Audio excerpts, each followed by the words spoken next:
Awu isiqhwaga kodwa wemfoka mkhwanazi. Uvele wafika wavula isitamkoko senkohlakalo wasishiya sivulekile.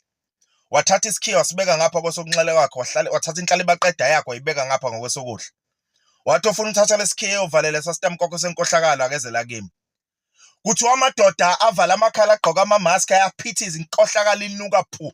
Kuthiwa hayi bonawo amahlazi ethu ekhishwe lobala valani isitamkoko kuthiwa ukhiya kumkhwanazi. Hayibo angiyazi lento. Ziyayiqathakela ngathi amakhizane efuthwe ngomuthi angiyazi lento. Nangu kukheni kunene-ke naku ngoba abanye abantu banebhadi kulomhlaba.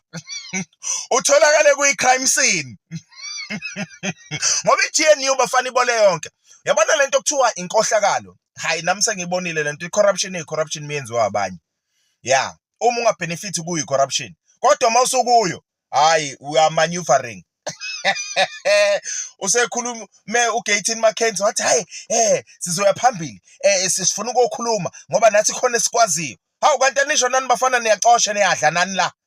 Mhlahla mkhwanazi basazovela bonke ungaqala usivalele sesitamkoko kusazokonakala. Ramaphosa ke uyisusile. Uyabona le national dialogue othi ufuna ukuthi ingene. Hayi thina sikuyo already kade sikuyo phakathi. Niyobe nihleli nodwa nenekuleka 7 billion noma ubani 700 million leyo. Niyobe nihleli nodwa kuyo kodwa the real dialogue isukile manje futhi ngeke isahlehle ethi dialogue sibambe emgwaqeni. Uyabona siuvale umgwaqo kwathi nyo lathula itheku lathi du. Siuvale. Saturday lo siyakona. I-March to March lezi kaJasing hayi asidlali bafana. Uyabona manje sesimashela kwasana ukuhlangana ku-GNU yonke ayibe eceleni.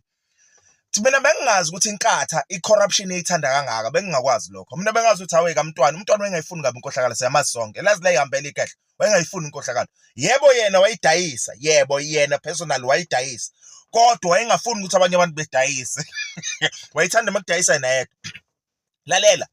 Inkatha isikwazi ukuthi ihlale no MEC abantshontsha bukhoma.